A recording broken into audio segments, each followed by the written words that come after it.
people couldn't even keep them alive originally. They didn't know the requirements because they're so different to most other lizards, especially dragon lizards, in the fact that they don't thermoregulate. Mm-hmm. They're actually thermoconformers, so they don't actively seek out basking sites or anything like that. They sort of adapt the surrounding air temperature. Yeah, so it's really simple. I've got two different types of enclosures. So I've got the more old school method, I guess, which is the large outdoor pits, basically just corrugated iron sunk into the ground so they can't dig out, high enough they can't climb out.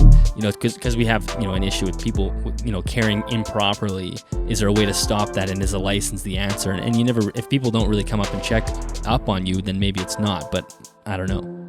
Yeah, that's the thing. So I don't really think it helps in that regard. There is tons of people here that keep terribly. Welcome back to the Animals at Home podcast. My name is Dylan Perrin. Thank you so much for tuning in today. If you're new here, then welcome. If you are a regular listener, then thank you so much for your continued support. As always, if you're looking for more information on the podcast, make sure you head to animalsathomenetwork.com. Thank you to everyone who has recently bought a t-shirt or a sweater.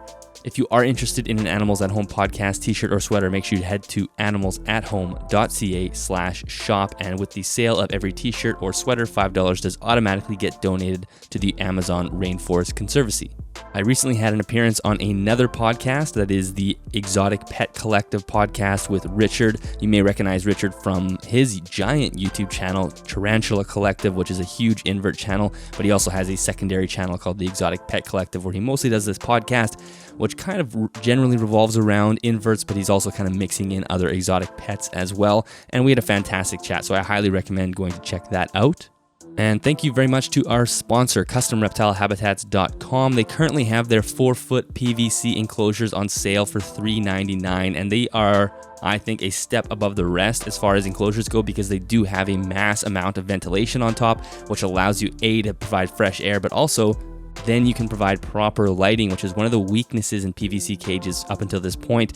Either you have to drill a giant hole like I did for mine, or you just sort of have limited lighting. So if you want to check them out, head to the links in both the description or the show notes. Again, those are affiliate links, so if you do purchase something, a small commission does come back to me at no extra cost to you, and of course that goes to supporting myself as well as the podcast. Okay, let's jump into today's episode. So I'm finally speaking with another Australian keeper today. For whatever reason, I've only had, I think this is only my second Australian keeper, and it's a shame because Australia has different rules and regulations, and obviously it's just different herpetoculture down there, and it's kind of nice to get that perspective.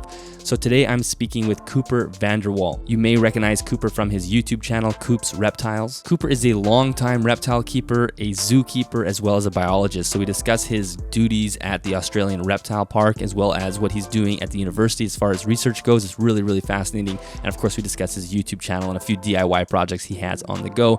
And we do discuss the Australian rules and regulations, which, as we know, are quite strict compared to what we're used to. So we discuss whether or not that system works and whether it's effective at keeping the animals in good and healthy condition.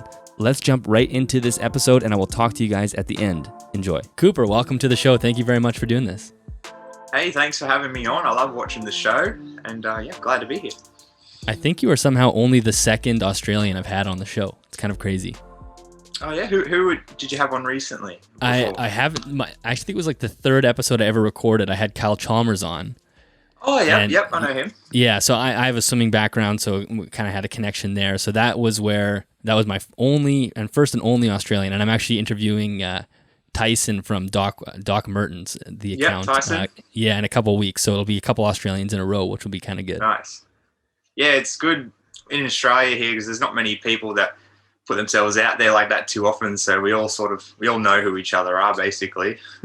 And it's honestly a slightly different culture when it comes to reptile keeping. Like it's just because you guys are isolated, and obviously there's different rules, and because of that, it just seems different than sort of the American Canadian culture for some reason. I can't even put my finger on what exactly it is, but it just feels different. I don't know if you can tell that at all. Yeah, absolutely. I don't know what it is exactly either. Maybe we have a lot less people here compared to over there that are all into reptiles. Like I've heard quotes before that like the entire population of Australia is that many amount of people just in America into reptiles, you know. Yeah. Whereas here it's only a small fraction of the population. So yeah, it's pretty crazy. Which is so weird because Australia, obviously you guys have an incredible array of native species.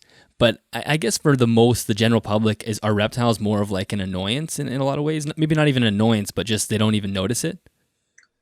Well, it's hard not to notice it because most people have them in their backyards here and stuff. So Right. they're always around, but yeah, most people don't really think much of them. Some people hate them, some people love them, like me, obviously.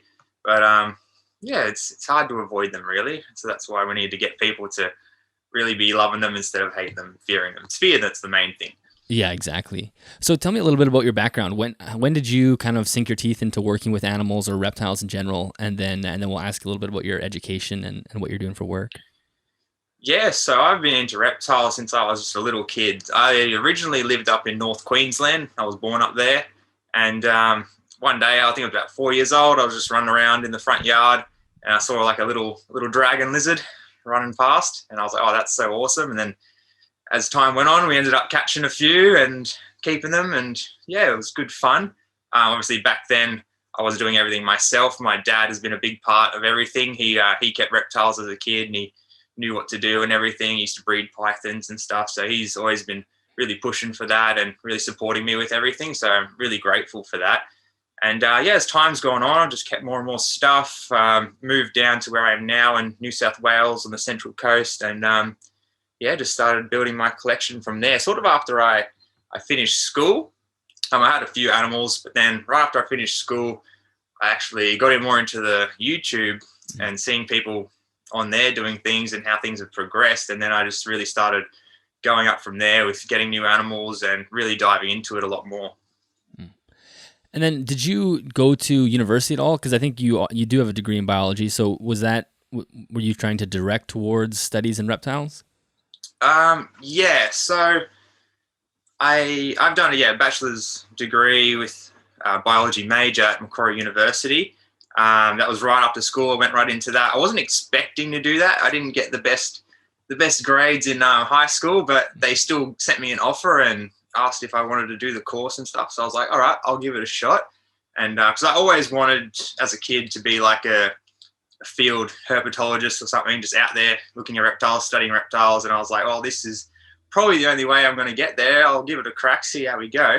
And yeah, through there, I've obviously learnt more about reptiles, and now I am working in some reptile-related industries. So it's been really good. So what are you doing for work right now? So two things at the moment. I'm actually a zookeeper.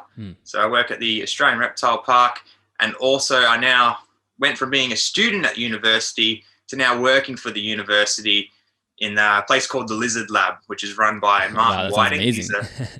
He's a herpetologist, and he sort of runs the whole group. It's a bunch of researchers, PhD students, all sorts.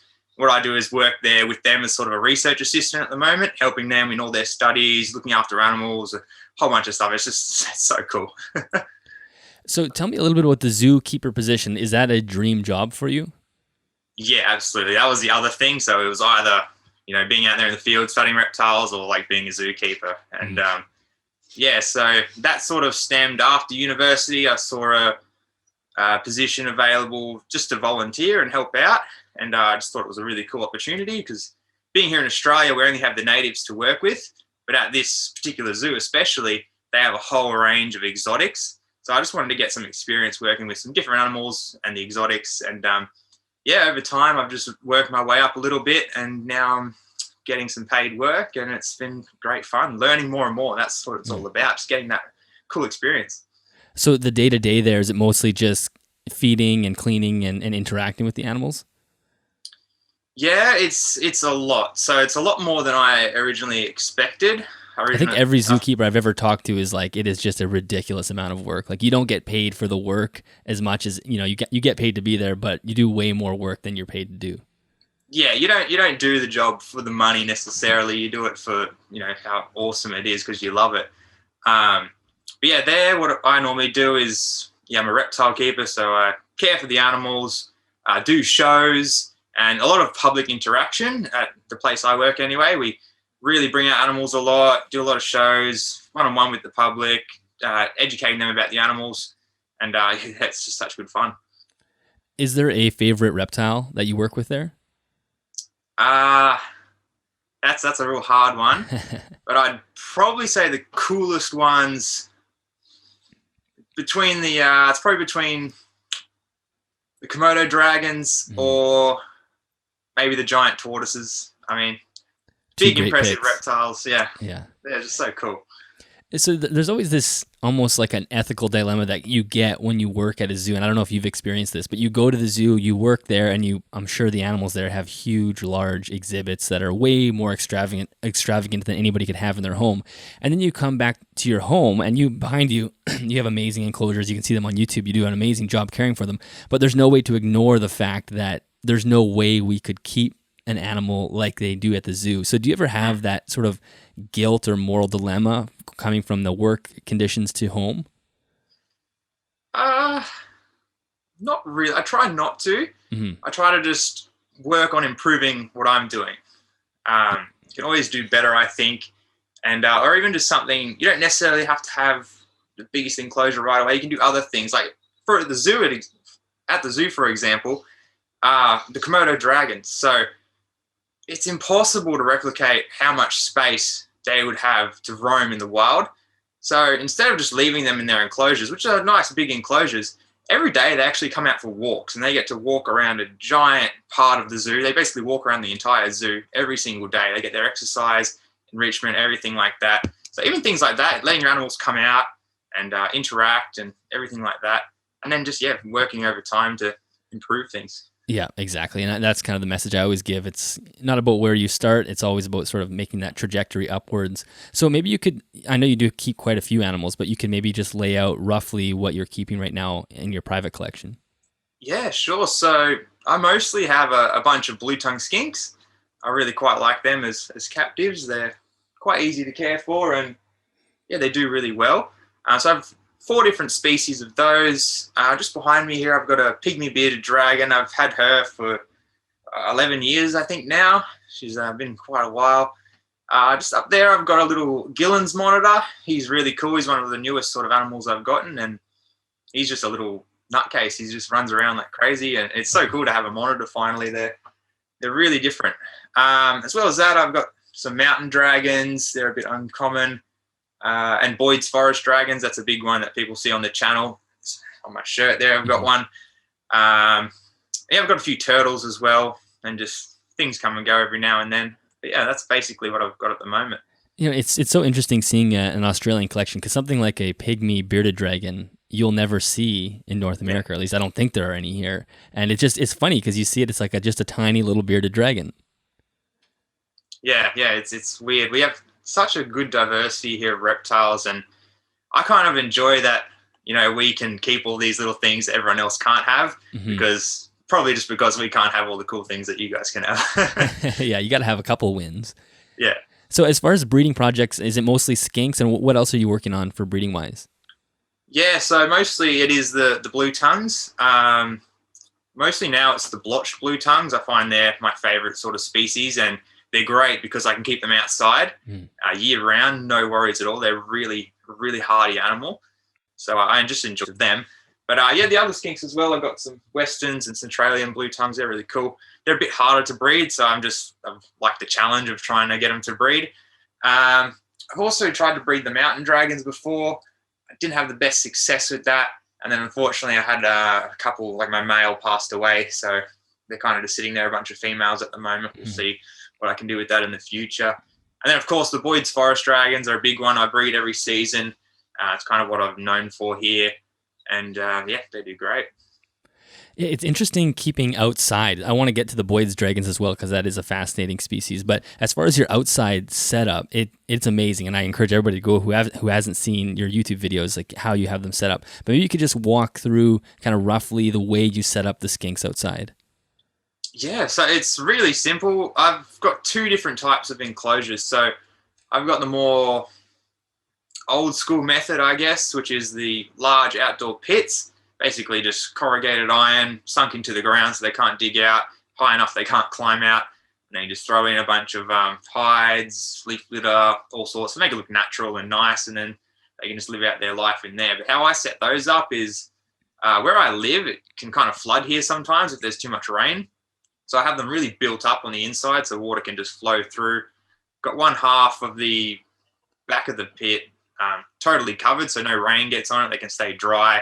And then now I've even got another little third of it covered in some shade cloth as well to give them multiple options, which is something I've sort of thought about more recently. They can access full sun right at the front. They can get a partial shade in the middle with the shade cloth, and then they can get a full shade right at the back. So I think in nature, you see it a lot with how they behave. It's basically just come from watching the animals. Right in the morning, they're right out in the full sun, heating up as much as they can. Middle of the day, they're gone. They don't want that harsh sun during the middle of the day. And then in between that, they'll sit in the sort of semi-shaded areas, just getting that little bump of heat if they need it. So having those options, I think, is really important. So yeah, that's the basic idea for the pits. And then I've got the sort of hutch design that is sort of movable. That would be great for anyone who maybe doesn't own the place they live and they need a portable sort of enclosure they can take in and out. Sort of like a raised up rabbit hutch style design, and same sort of thing again. They got a covered area at the back they can retreat, and areas in the front where they can come and bask and run around. Yeah, it's interesting. Keeping outside, you can have massive enclosures. Like if you put one of those enclosures in your room, it would take up like half the room, and it doesn't even look like it takes up a bunch of space outside. And then it simplifies everything when it comes to the lighting and the heat, right? Like, do you do anything supplemental for heating, or is it all just the sun and you let things drop naturally? Yeah, so it's literally all the sun for me. For me, it's great. It's part of the reason why you should choose your species well. Like I said, with the blotched blue tongues, their natural range is only about 2 or 3 hours south of me, so they'll do fine out here. And yeah, year round, no matter how cold it gets, they have no worries at all. The only problem really is extremes of heat. Mm-hmm. So cold, I find, doesn't really kill anything. It won't do too much harm. But a real hot day, we had some maybe a month ago, at a really hot weekend. It was a westerly wind, so everything was coming in from the deserts, and it was plus a 40-degree day Celsius. And that westerly wind, it was just hot air. The first day I left them out there, I was just spraying them down all day with a hose to keep them cool. The next day I was like, this isn't worth it. I'll bring them all inside. And I'm so glad I did, because I think they all would have died out there. I had a friend, he had some of his animals outside. They all dropped that day, even some of his indoor animals. And a lot of people around the state had a lot of animals die that day. So I'm really glad I thought ahead and brought them all inside. So with any sort of outdoor keeping, I always have a backup option. I always have a bunch of tubs on the ready if I ever need to grab animals out or anything, because like I said, a good flood here, and as well as the hot days, sometimes it's just not worth taking the risk and just bring them in. It's not going to harm them for a day if they're inside, Yeah, exactly. And it's amazing how much more damaging excess heat is than excess cold. Like obviously if you get into freezing temperatures, you're going to lose animals, but a hot day can really kill an animal a lot quicker than a cool day. Absolutely. I think the cold, like as they go into more cold and cold, it sort of just preserves the cells in their body, but in a hot day it will just totally denature their cells and they just can't come back from it, Yeah, exactly. And I heard you say once when you were doing a little tour outside is that the skinks were more skittish when they're outside. Is that something that's pretty much perpetually, like if you move an animal outside, it becomes more skittish? Yeah, 100%. Any animal. Do you know why that would be? I think it's just the extra space, all the different noises and sounds. Sometimes they'll see a bird flying over, and it just brings on their natural instincts, their fight or flight, I think. Maybe even too, like the natural sunlight as well. It stimulates their third eye more, something like that. Just multiple things. It's just a bit more stressful, I think, just initially when they go out there, as opposed to living in an enclosure all their life where they know where everything is. It's just a big, wide open world, and just takes some time for them to get used to it. Do you worry about predators at all? Is that something that you have to worry about keeping outside? It depends on the species. So if an animal's big enough, then I'll know there's nothing that's really going to mess with them, which is why I hadn't had any cover on my blue tongues for 10 plus years. But only recently I've had to cover them because we're actually getting problems with some rodents, which is not fun. I'm dealing with that at the moment.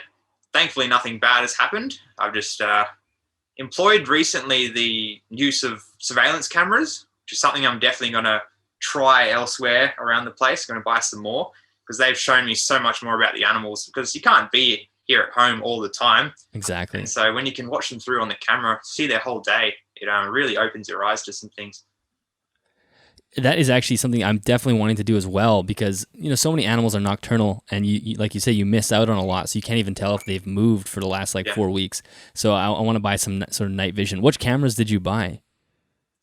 They were just from eBay. They're these Wi-Fi surveillance cameras. It was about and they do the job.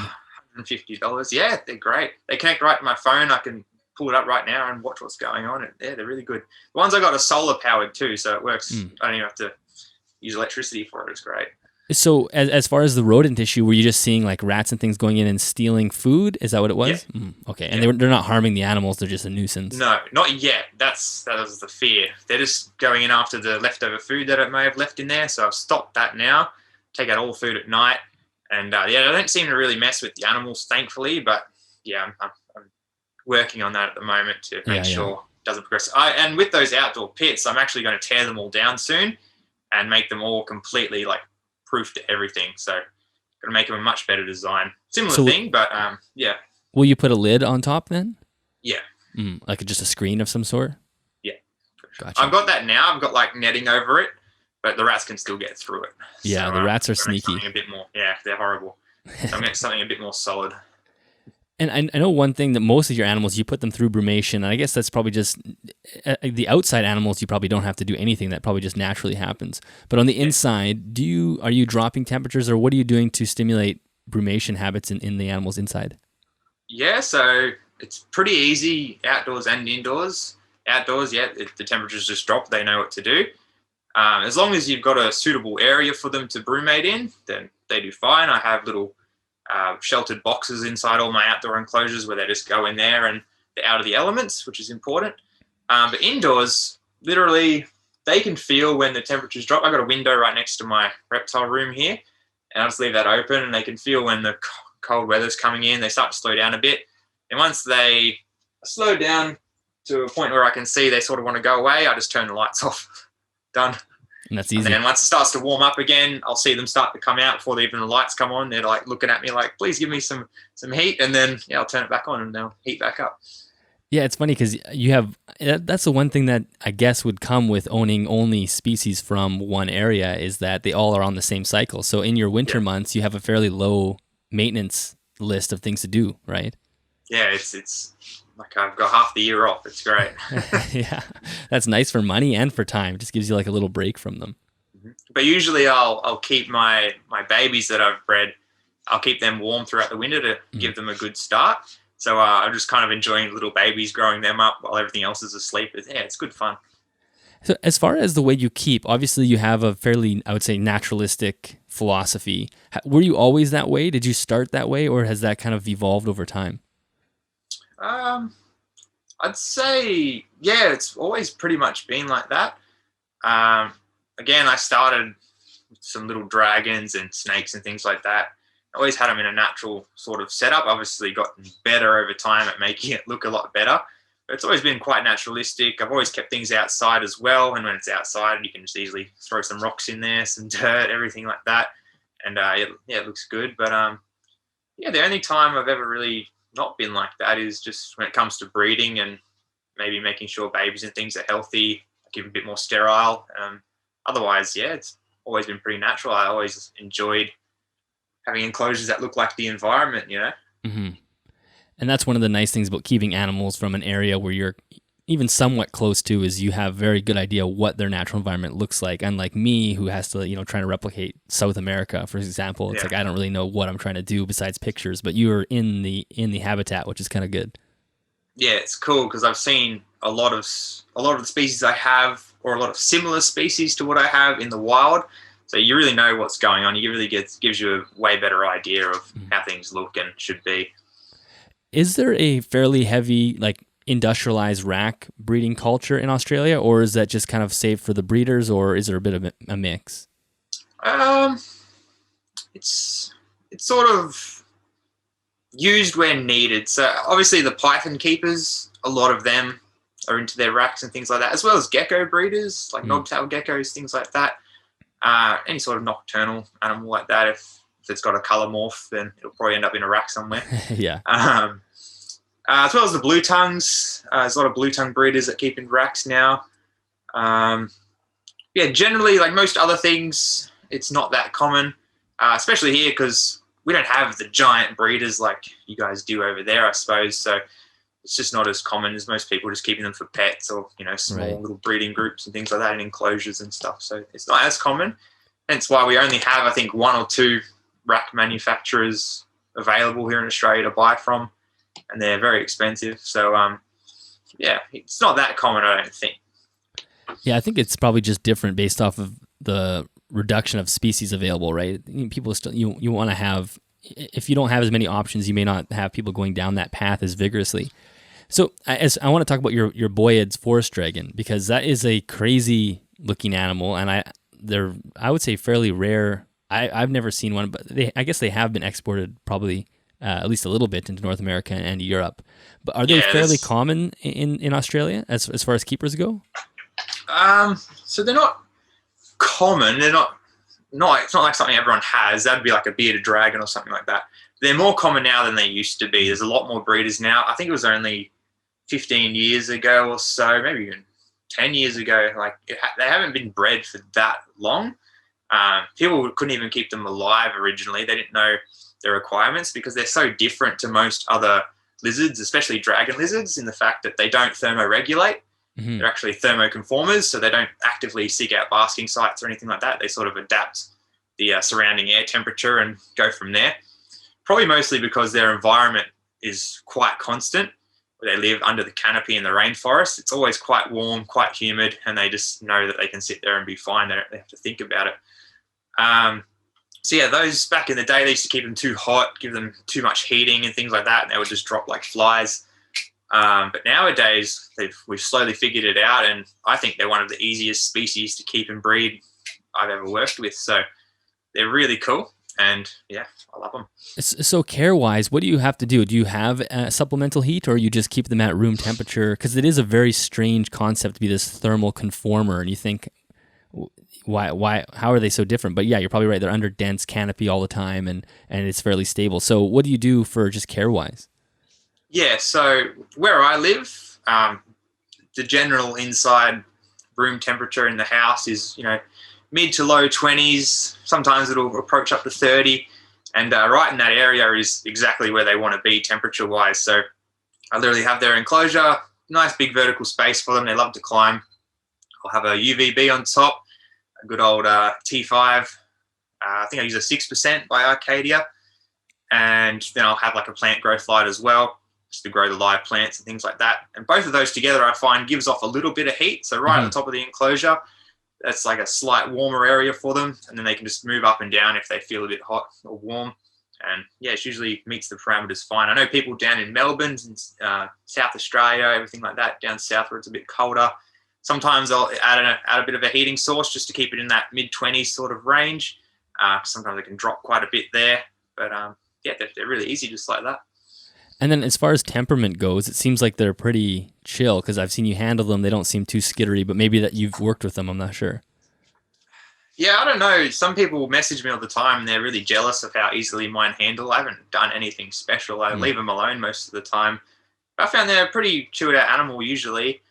Yeah, I just handle them every now and then, especially when they're babies. Just get them out. They'll try and bite you and go crazy, but I find once they know you're not going to hurt them, they'll just sit there. They're just not an animal that'll sit there like a beardy. Like they'll sit on your hand for a little bit, then they'll just jump. They'll just be gone. They just won't stay on you. But they're not an aggressive animal, I don't think, in my experience. They're more of a display animal, so they're more for looking at, not really for holding. I just get them out for health checks and videos, stuff like that. But they're really just there to look pretty. Well, and they're like a perfect display animal because you can have them in these nice large enclosures and they're kind of just almost like little statues. They seem to sort of sit and choose their spot and kind of hang out there. But they just look so crazy. Like they just have all these different like crests on them, and even their color has like blues and greens, and it's pretty interesting. Yeah, they're one of the prettiest, nicest things we can keep in Australia, in my opinion. And they get a decent size too. Like they're not the largest dragon we have, but they're not small, which is nice. How much does a baby go for? How much do you sell one of the... These days now, they're only about $200 each. Oh, okay. So it's pretty cheap, actually. Yeah. Interesting. It's just a matter of finding a good breeder and finding some available, which is not hard now. There is quite a lot more people breeding them now, so yeah, it's quite easy. Yeah, I know in Europe, I think there was prices like over $1,000, and that might be pounds too. So that's like, $1,500 or $1,600 or $2,000 maybe. So it's crazy how different it is. But I guess that's just as the supply is so much lower. That's it. Yeah, the fact that we can't export stuff, it just means if things slip through beforehand or through smuggling or whatever, that's all you've really got to work with. So there is some people working with them over in the US. I know of 3 different people, I think, that have them and are breeding them. So over time, it's just about waiting and seeing how they go breeding. So as far as those restrictions go, I think most people are familiar with it, but maybe you could just kind of give a brief rundown of what the restrictions for reptile keeping are in Australia. Yeah, so we're not allowed any exotic animals in, and we're not allowed to send any of our animals out. So what's in Australia stays in Australia. Depending on what state you live, depends on what species you can keep. Usually it's just native animals to Australia or to your state. Some states won't allow animals that are only occurring from other states, and it's all over the place. It's horrible. Here where I am, New South Wales, we're pretty good. We have most things here, and our system's fairly decent. But then you go down south to somewhere like Tasmania, they're only allowed animals from Tasmania, which if you don't know about Tasmania, there's not many reptiles there. Yeah. They're only allowed to keep them, but they are allowed to wild catch, whereas we're not. So I don't know. Things balance out, I guess, but it'd be much better if everything was one universal thing here in the country. But yeah, it's very strange because where I live, like one of the main rules is you can't own native species. Like that's like the golden rule. Like you're not allowed to own things that are native here. And it's just hearing somebody say that's all you can keep is so opposite. It's kind of strange. That is so backwards to me, because here it's a big risk of if we brought in exotics and could only keep them, it'd be a big risk of having escaped pets and invasive species. That's right. what we're all against here. So the fact that you can't keep a native animal is a bit strange. But I guess that is probably a really good point, is that you guys have an invasive species risk. Where I live, there's absolutely zero invasive species risk just because it gets so cold. So that's probably a big part of it. And then as far as, so if you're a regular and everyday sort of reptile keeper, is there any permitting process you have to go through, or does that only happen when you have a certain number? So again, it depends state by state. Each state has a different system. I know down in Victoria, they can keep basic things like a blue tongue without a license, things like that. But here in New South Wales, every reptile that is kept needs to be on license. And it's really easy to get. It's not like it's a hard thing to do. You literally just pay, I think it's $65 for 2 years, and you can keep a whole host of your basic level reptiles. So very easy. It's only when you move up to a bit more advanced stuff, and then venomous, of course, it's very restricted, very difficult to get. So for your collection, are you just able to sit on that basic permit? No, so most of my animals are basic licensed animals, but things like the Boyd's forest dragons and some of these rarer blue tongue species and stuff, they're the next class up, which is pretty easy to get still. Basically, you need to have those basic animals for 2 years. So 2 years experience with them, and then you'll be allowed to upgrade to the more advanced ones. That's interesting. And so it's then literally just a little bit extra money each year. So yeah, okay, that makes sense. It's almost like getting your driver's license. Like you got to try it with an adult in the car for 2 years, and then you go from there. So is there restrictions on how you keep? Like do people is part of that like how the enclosure is and how you're setting up your animals? Is that part of that process as well? Yes, to an extent.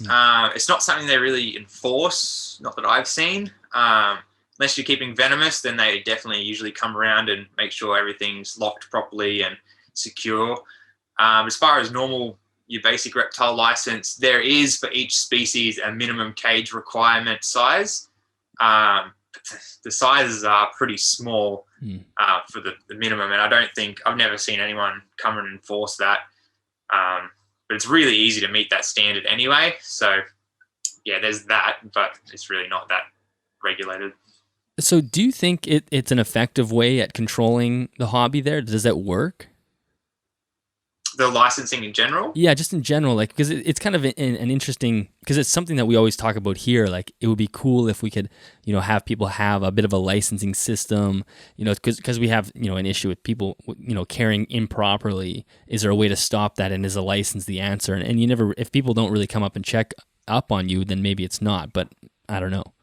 Yeah, that's the thing. So I don't really think it helps in that regard. There is tons of people here that keep terribly. And they just don't know usually. And yeah, there's no course or anything you have to go through in order to keep the reptile. You can literally just buy the license and start buying a reptile. There's nothing there.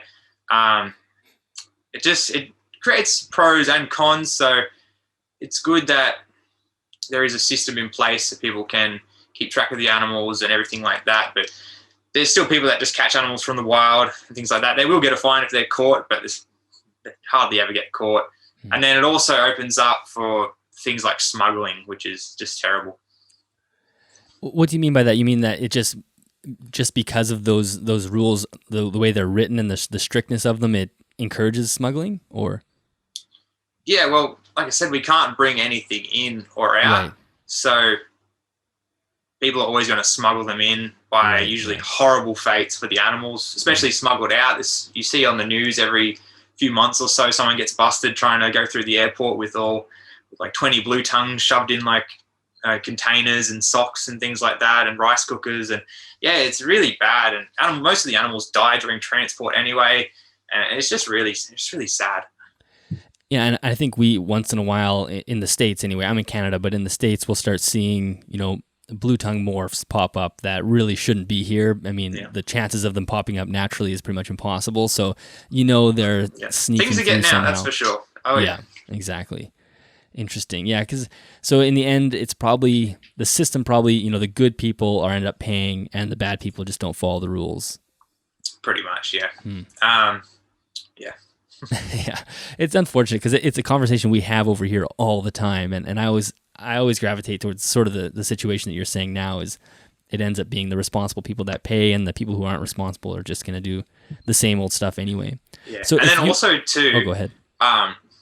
There's the native animals going out, obviously, that are getting treated badly, but there's also exotic animals that are brought in, and then because they're illegal, people can't openly sell them. They can't technically have them, so if they don't want them anymore, they will just release them. I know around this part where I live, there is said to be an invasive population of corn snakes. Definitely red-eared sliders have been found, all sorts of stuff like that. And if those animals are found in a collection, they're usually confiscated and euthanized right away. So it's just a sad fate all around for everything. So, yeah.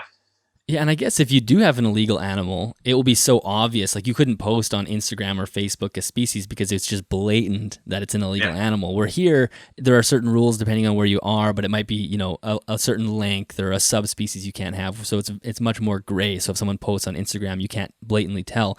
But if someone in Australia posts a corn snake, which they probably wouldn't because they know it's illegal, but it's just obvious. So interesting. It's just crazy how easily they get spread around. Like, I picked up an enclosure from a lady that lives maybe 10 minutes down the road from me not long ago. It was just off Facebook Marketplace, just a cheap grab, and just talking to her about reptiles. And she was like, yeah, I used to keep my corn snake in it. And I was like, oh, my God. Wow. Was she aware? Or, I guess she's aware that it's illegal. Yeah, she was like, oh, yeah, it's highly illegal. I know, I don't care. I'm like, far out. Oh, Damn. My God. Some people just don't care, Yeah, no, that's definitely true. I think the reptile world has proved that. So if you could keep anything then, is there a dream list of one day if they opened up the borders, and what's on that list? Yeah, well, working at the zoo now, I've gotten to get hands-on with a lot of cool exotics, which is really fun. But there's always so many things I'd love to have. But I think if there's only one thing, I would just have to go with a tortoise. A tortoise. Just because Australia doesn't have any native tortoises. Nothing close. We have a lot of turtles, obviously, but I just think tortoises are the cutest little things ever. And it's an animal that's going to live your entire life. So I think it'd be most worth it to get a little tortoise. And you could easily keep a tortoise outside in Australia. Yeah, I know, right? That would be a great pet. It'd be perfect. I see a tortoise. Whenever I'm looking at tortoises, I'm like, I would really like one, but you almost have to have it outside, and depending on the species. But for the most part, like these things get pretty big, and they do walk a lot despite how slow they are, and they can be pretty rough on interior if you have them inside. You know, you always see sulcatas like bursting their way through drywall and whatnot. But that would be an amazing pet. Yeah.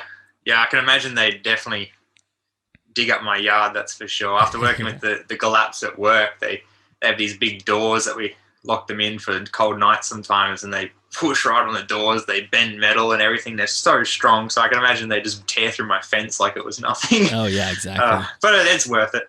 Yeah. Interesting. Yeah, I always like asking. I remember when I asked Kyle that same question. I think his answer was just a ball python. You know, it's like really? One of those things where it's so common, but if you don't get to keep it, then it's a little. I mean, it is technically an exotic for you guys, so it's interesting. So the other thing I wanted to talk to you about is you have a bunch of little DIY things that you do that look really good, and DIY and look really good don't often go well together, because some people are like, hey, look at this thing I made. I'm like, great. But so you do these really cool rock slabs. Can you talk about those? I guess it's a slab, but you use them as your skink hides. Can you talk about how you do those slabs? Yeah, so I just like making things myself. It's always what we've done, especially here in Australia, because a lot of people do that sort of thing because over there you guys have access to all the reptile products, you know, good lighting, good, you know, decorations, everything, enclosures even. So here in Australia, we only have a limited range, and some of the stuff we have is kind of crappy. Mm-hmm. So I just like to make things myself. Just because I love being creative too and love seeing if I can do it. So yeah, I like making rock work and stuff like that. It's a slow process. I'm trying to get better and better at it. There's some people I know here that are just amazing at it. And one day I'll get that good, but just got to keep practicing. And yeah, it's basically just, you know, you start with a wooden base or the base of the enclosure, whatever like that. You carve out a shape with foam or something like that. Cover it in some sort of rock type material. I usually use like cement or something similar to that, and then you can cover it in some sealer and shape it and paint it and carve it out and try and make it look naturalistic. Yeah, and they look good. Like I really like those hides that you bake. It's like almost like it looks like a slate, like a piece of slate in a way of like sandy rock, and obviously the skinks love to climb underneath it. Do they hold heat well because they have a bit of a rocky texture? Like that paint, I guess, has a bit of rock in it. Yeah, it would depend how thick the whole thing is, but I find they do hold heat quite well. Yeah. And the other thing I was just watching the video earlier today was the DIY vines, and which actually look really good as well. Can you let everybody know how you do those? Yeah, so that was something because I didn't want to buy the pet shop vines. Mm-hmm. I don't know why. I was just like, I could make that. So I started with just a garden hose because I saw some other YouTube videos. They cover string or hose, whatever, in like the cocoa fiber stuff. Mm-hmm. They just sort of silicone it on. So I tried that with that, and it worked all right. Eventually, it all flakes off. But then I was walking past other garden hoses at the shop, and there was one that it's called a weeper hose, and it's got like it's like a rough edge on it, and they're just like black in color. And if you look at it, it looks just like a vine. So I was like, okay. So I got that, cut it up. I shoved a bit of wire through it so you can bend it and it holds shape, and painted it. And yeah, it's pretty much that easy. And it lasts a long time too because it's made of rubber and it's not going to flake off or anything like that. And yeah, my forest dragons and stuff absolutely love it. They sit on them all the time, and yeah, they look cool. And they can go anywhere. You can make them any size, and yeah, it's just getting creative. Yeah, no, and they look so good. So it's kind of like that. It's like a porous type of hose. And so what do you use to paint it? I was just using some acrylic paints. Okay, yeah. Just like that chill, like kids non-toxic paint. Stuff. Yeah, that's the paint that I normally stick with acrylic because there's like no smell. Even when it's wet, you can't even smell it. So that's the way to go. Yeah, because it's funny how expensive something like that would be in the pet store. Yeah, and that hose was maybe 30 meters for $15 or something like that. Yeah. So you got vines for years. Quite a few vines off that, yeah. Still got a whole roll of it left. Yeah, that's awesome. Yeah, no, it does look really good. So let's talk about the YouTube channel. We've gotten this far. We haven't even talked about your YouTube channel. So tell me about, you kind of alluded to it earlier, about how it started and sort of what got you into the first place. Yeah, so started it probably, I think it was 5 years ago now. And that was, again, after I left school, and then started watching other people's YouTube and stuff and getting into it more. I went out and bought a little blue tongue, little black blue tongue, and I was so excited about it. And there wasn't many videos on them at the time on YouTube, so I was like, oh, I'm going to put up a little video about him. And so I did that, and yeah, that was my first video. It's still up. It's really nothing. It's just a quiet video of me obsessing over this little baby skink that probably just wants me to leave it alone. So is that just a hypermelanistic skink? Yeah. Okay, yeah. Yeah, little dude. So yeah, started there and then just uploaded other random videos as I could, and then I started getting a few subscribers, and I wanted to start it to show off the rare and less common known Australian animals we have. Because there's a ton of American YouTubers and stuff, so you always see all the American animals, but there's not that good of an Australian representation going, I don't think. And there's so many cool species that I just think people would really enjoy seeing. So yeah, I just started uploading videos about all that. Eventually, over time, I never showed my face or anything, so I'm was a bit of a shy person back then. But then I realized, all these people that are being successful, they have a face to go with it, and they're a bit more interactive. So put my face up there finally, and then started making some more videos. Finally getting into visiting some other friends of mine, showing off their rare animals and things like that, which I'm really proud of. Some people comment and they've never seen anything like that before, so that's really cool. And yeah, just working along that. These days it's still doing all that sort of stuff, visiting people, showing off different Australian animals, herping, stuff like that. But it's also just day-to-day caring for all my Australian animals and what it's like to be a keeper down here. Mm-hmm.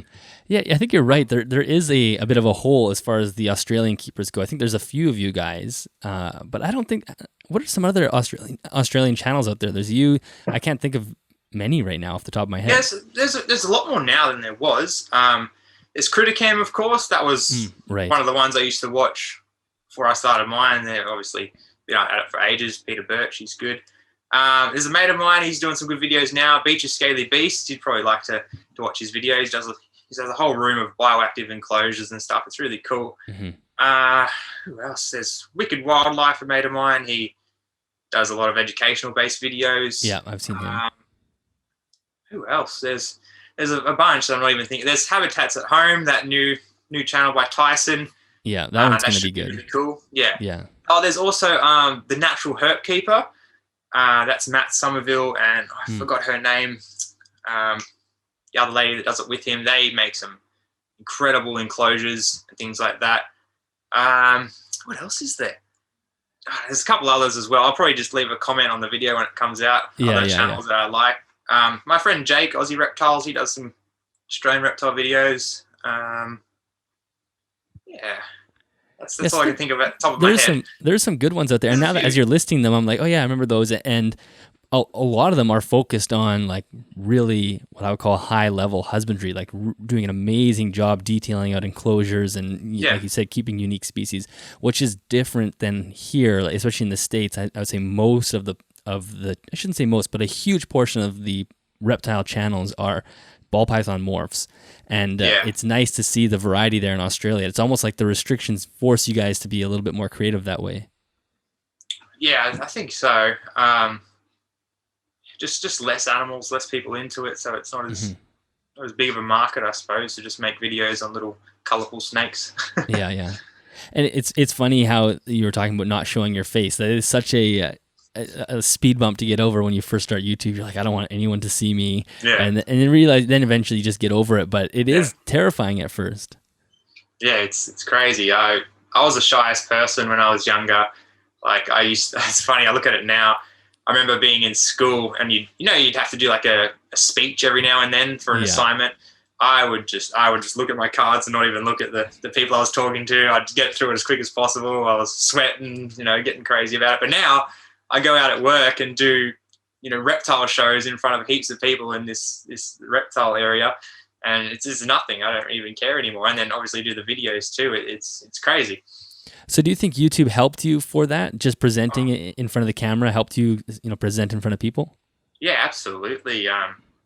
It's a good transition, I suppose, because there's no eyes on you when you're just filming a video, and then you can just put it out there, and it's not as difficult to deal with that, I suppose. And it's a good transitioning thing to get over. And it's worked really well for me. Now I just don't care. Yeah, just hit record and go for it. Yeah.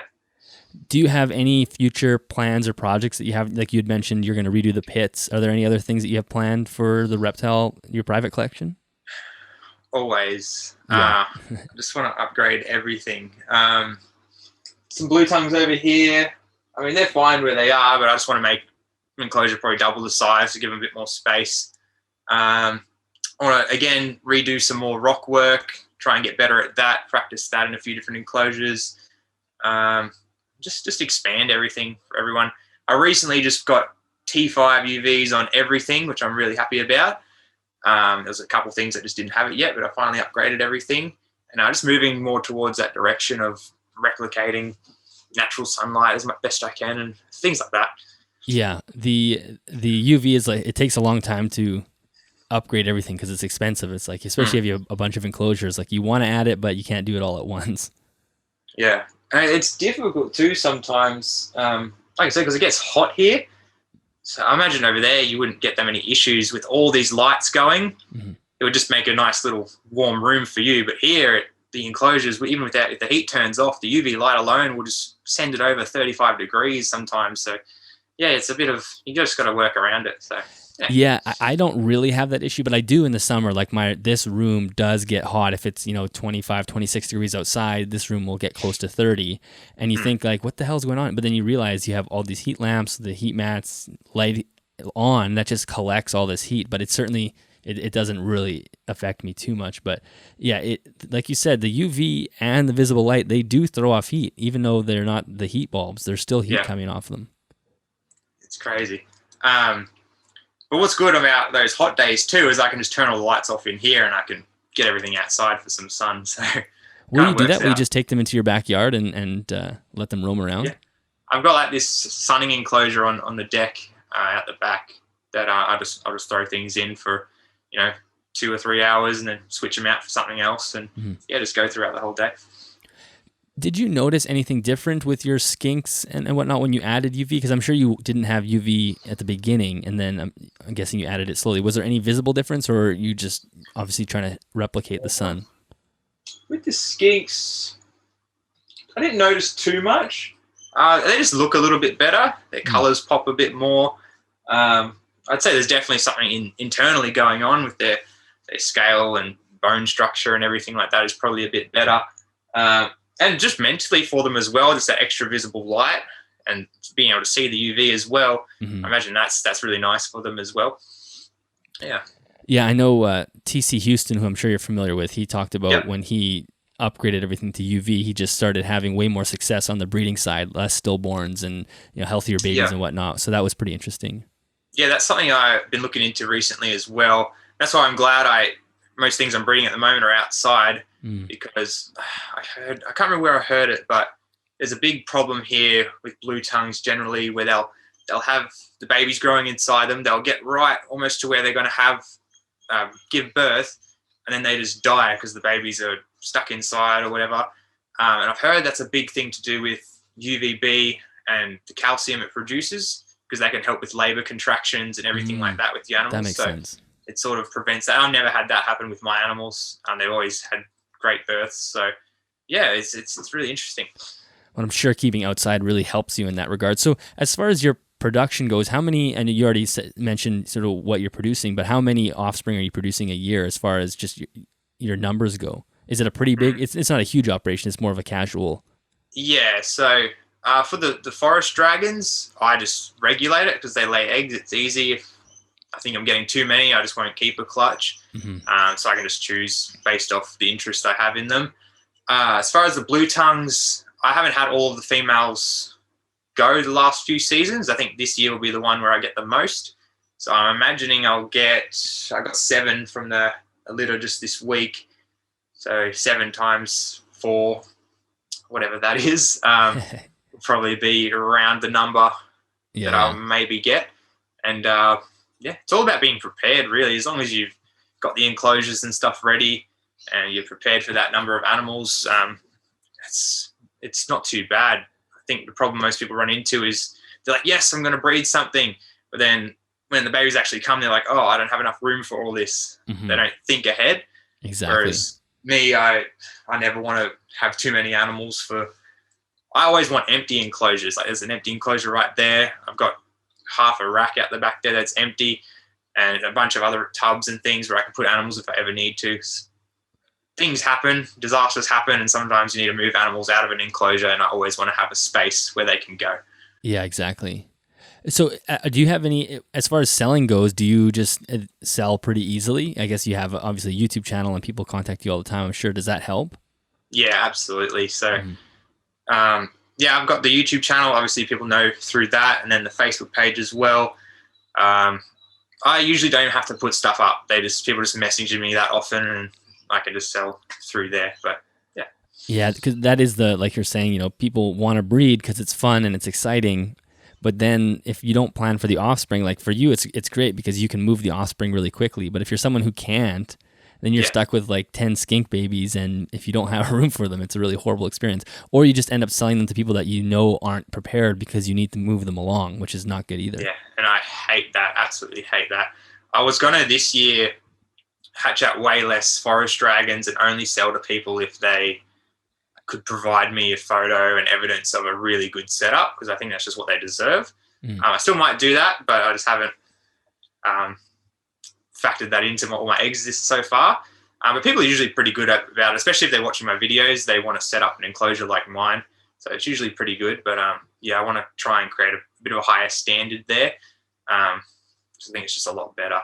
Yeah, as well, as far as not being able to move stuff on, I choose species to breed that are actually in demand, or like people want them. Like I could breed my bearded dragon tomorrow, or my normal eastern blueies or whatever. They sell for like $50 each. They'll take months to try and sell because there's so many out there flooding the market. So the things I do breed are a bit less common, so they're usually guaranteed to sell out.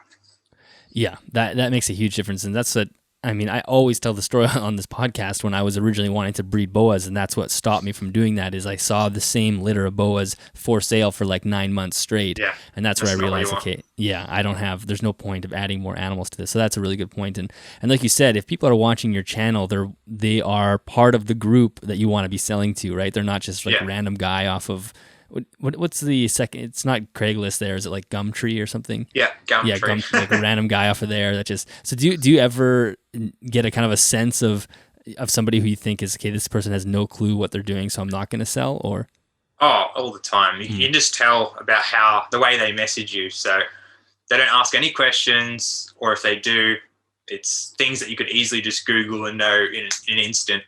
They just have no idea what's going on. They don't factor in costs at all, and they're like, you tell them to buy a UV light, they're like, oh, that's expensive. Like, yeah. Yeah.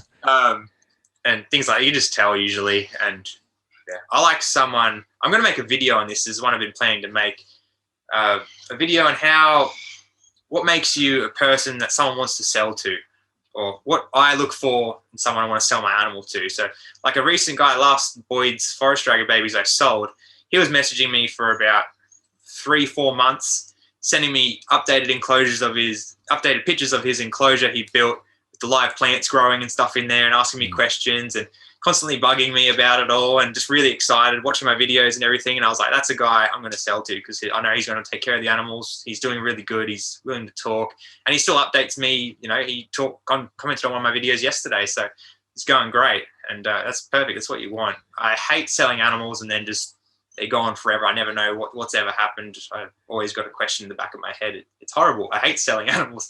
Yeah. But yeah, when things like that happen, it's good. It makes you really happy. Yeah, that's actually a great idea for a video, because you want the customer to show some responsibility and if do the work on their end. If they're asking you what they eat, then I'm sorry, I'm probably not going to sell it to you. Yeah, 100%. Yeah, it's crazy. Some people just want everything for nothing, Yeah, exactly. And the other species that I was going to ask you about that was really interesting is those little mountain, I think, were they just mountain dragons, or I forget what the common name was. Mountain dragons or mountain heath dragon. Yeah. Those guys they look like tiny little, well, they're like a little agomid, I guess. And so maybe you could talk a little bit about them, because I've actually never really seen that species before. And for one, their size kind of shocked me how small they were, but it was kind of cool because you can set them up in almost like a communal environment, and they seem to do well there. Yeah, so there's a lot of really cool little agamids here in Australia. We have a huge diversity of species. They're one of the smaller ones. There are some that are smaller. If you want to look at some more agamids, a bit of a plug for one of my videos, check out the first Keepers Collections episode I did with a friend of mine, Mitchell. He's like the agamid guru. He's got a ton of cool little critters. But yeah, the mountain dragons are awesome because unlike most of the smaller agamids, most of them are from like Central Australia, desert sort of animals. Well, these guys are on the coast. They're literally about 20 minutes down the road from me. You'll start seeing them in the mountains around there. And they extend all the way to Tasmania. They're the most southern ranging agamid in the world. And they're just super cool. They're very hardy.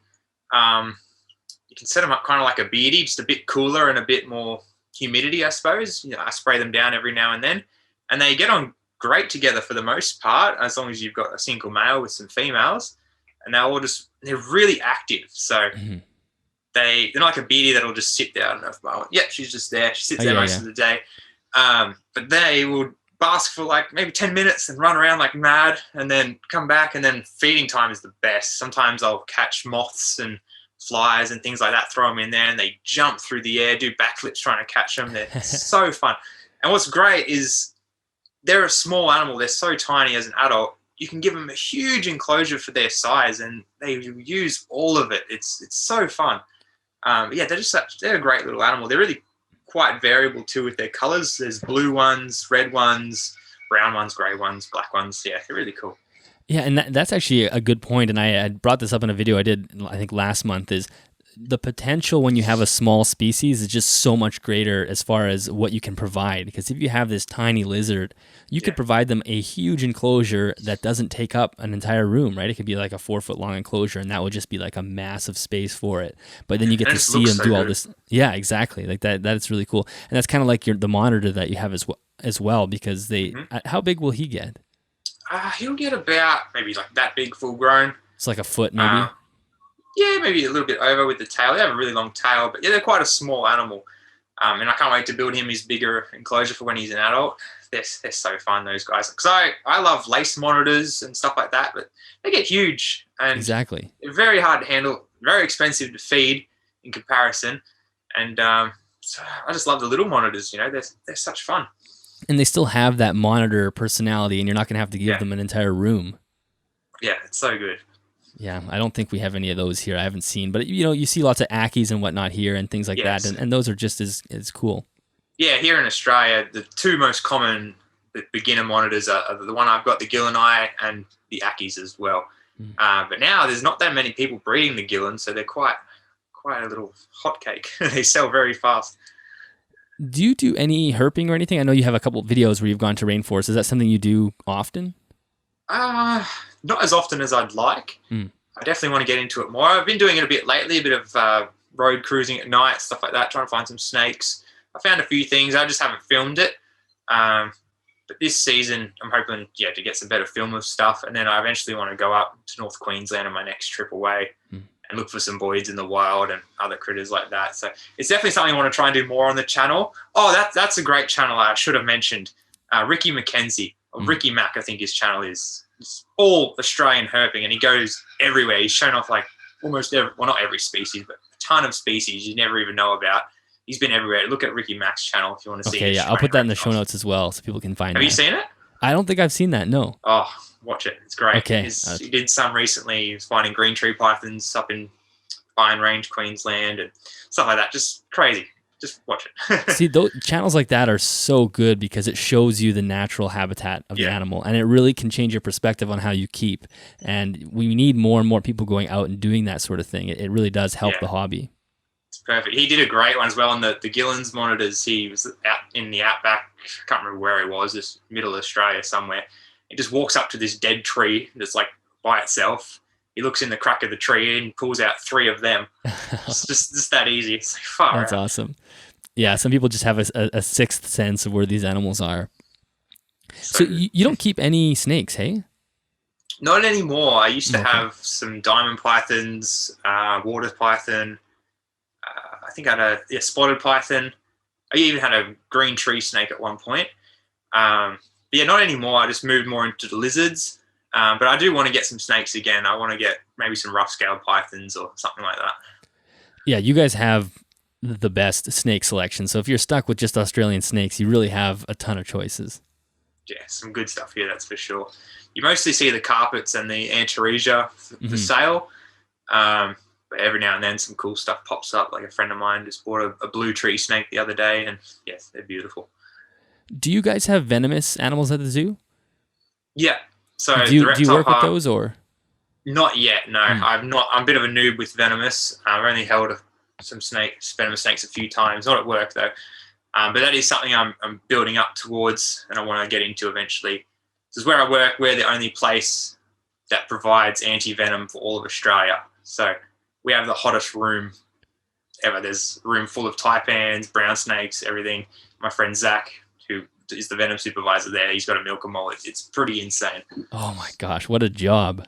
Yeah, it's so crazy. Will your goal eventually be to help do that? Oh, that'd be awesome. Yeah. I'd love that.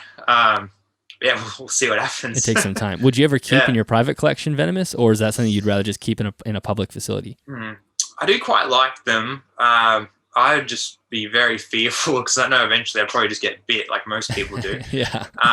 But I'd like to keep maybe a death adder or something like that because there's a really good display species. They'll just sit there and, in the ambush position and look really cool. And nothing too wiggly and crazy because I just know it's just too stressful. Something like a death adder I'd love to have though. Yeah, something a little more relaxed and slow. It's not going to be a fast tracking snake or anything. Yeah. Interesting. Well, is there any other thing or project that we haven't mentioned that you wanted to chat about before we wrapped up? Oh yeah, the uni job, the lizard lab. Oh yeah, definitely, yeah. May as well talk about that. So that's really exciting. Again, I started there while I was studying. They're looking for volunteers, help with some studies and things like that. So I went along. I was like, yes, doing some reptile science. That's really cool.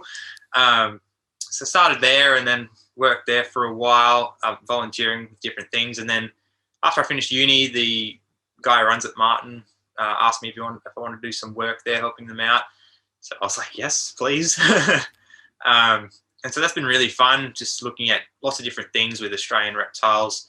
It's all native species stuff. So, like, for example, we looked at the tongue color in blue-tongue skinks, how it reflects the ultraviolet light and things like that to avoid predators and things like that. There's a really cool species I've been working with most of the time there called a three-toed skink. I've done some videos on my channel about it, and they're really special because they can produce eggs, but also they can give live birth as well. What? In the one species. It's crazy. And it's usually a difference between where the populations are. So there's a population that lives in more colder areas in the mountains and stuff like that. They usually produce live young. I guess that's so they can hold on to the babies for longer and find warm areas in the sun, things like that. Whereas the coastal populations where it's warmer, they'll lay eggs because I guess the temperatures are a bit hotter down there and they don't need to keep them on them, which is really fascinating. That is amazing. Yeah. And so we look at things like how climate change might affect them in the future as between the populations and things like that. And it's lots of cool experiments. And yeah, it's really fun. So at the moment, I'm about to go back. I was having some time off through Christmas and everything. But we're going to be looking at a few different species and how they live together socially, like if there's any social interactions and between mothers and babies, things like that. And yeah, it's really good fun. That is amazing. So in the lab itself, is it just an area of the university with a bunch of captive animals and then those are your studies or what you're studying, or how does it work? Yeah, so there's a few different areas. There's like some indoor areas and then there's this really big outdoor area. I've done a video on that as well. Definitely have a look. It's really, really nice. But almost all the animals we use for studies are actually wild collected. So we can get permits and things like that to capture them and use them for the studies and usually release them if we can afterwards. So yeah, it's really cool. Can you talk a little bit about what you were saying with the blue tongue's tongue and how it reflects the UV? Because I've just heard this a few weeks ago and it's really fascinating. Yeah, so I'll send you a photo afterwards. Sure. We use a spectrometer that measures UV reflectance, and you'd open up the blue tongue's mouth, wait for it to stick the tongue out, and we were looking at different spots on the tongue, and different areas of the tongue have a different reflectance to UV. Even the cheeks, the gums on the inside of the mouth even reflect as well.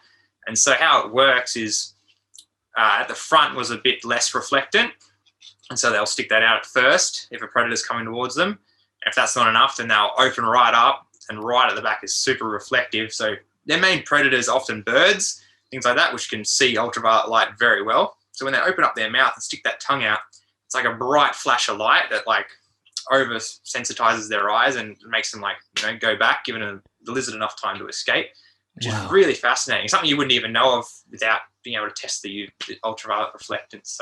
So I wonder really what crazy. That looks like for a bird. It must just look like a big shiny thing big flash, flickering. yeah. Wow. It's crazy. That is amazing. So it totally makes sense the way they are so crazy with their tongues, and when they're kind of looking up and flapping around, like there's a lot more going on there than we would actually look at sort of a naked eye. Yeah.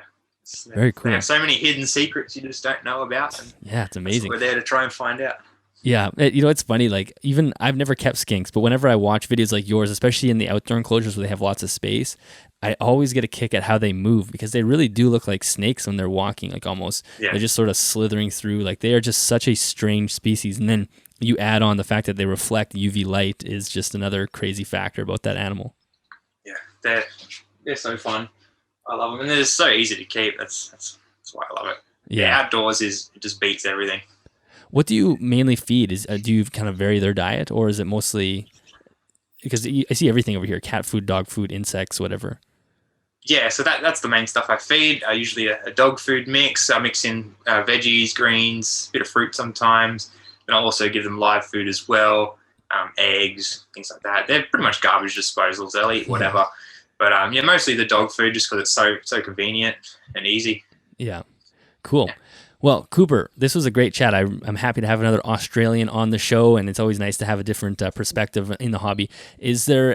Can you let everybody know where they can find you and more information on you online? Yeah, so you can check out the YouTube channel. It's just Coop's Reptiles. It's not a very creative name, but it is what it is. It's very easy to remember. That's with an apostrophe S, and then same thing for the Facebook page, just Coop's Reptiles as well. Those are the best two places to see what I'm up to, and if you'd like to see more Australian reptiles and all sorts like that, then come check it out. And of course, I have everything in the show notes there, and then I definitely encourage go check out the videos because they are awesome. So Cooper, thank you so much. This was an absolute pleasure.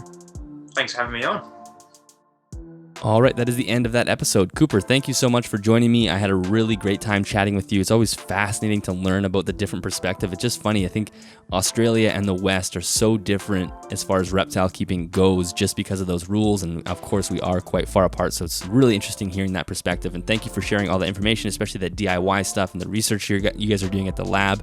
Really, really cool. Listeners, thank you so much for listening. I do hope you enjoyed that. Definitely go check out Coop's Reptiles. If you haven't already, you can go check out his boys' forest dragons and all his skink setups. He has some great videos, so all of that will be in the show notes. I'm sure many of you are already subscribed to him, but if you're not, go check him out. And he also does have Instagram as well. I'll put that in the show notes too. If you are looking to support the show, you can go head to animalsathome.ca/shop and pick yourself up a shirt, or you can just simply share the content. Share it on Instagram or Facebook. That is a great way for us to find new listeners. I do see us as a community, and the more we can do to grow that community, the better. Thank you very much to Custom Reptile Habitats for supporting the show. Again, you can find affiliate links in both the show notes as well as the YouTube description box. And if you do purchase something, a small commission does come back to me at no extra cost to you. I recently picked myself up a solar meter, so I have a video coming out soon of me kind of going through my entire room and testing the bulbs and testing some old bulbs to see if I can recycle a few. So that should be interesting if you're interested in UVI and whatnot. So that will be out next week, and we have a couple great podcasts coming up over the next few weeks as well. So make sure you stay tuned. I will catch you guys in the next podcast or video. See you later.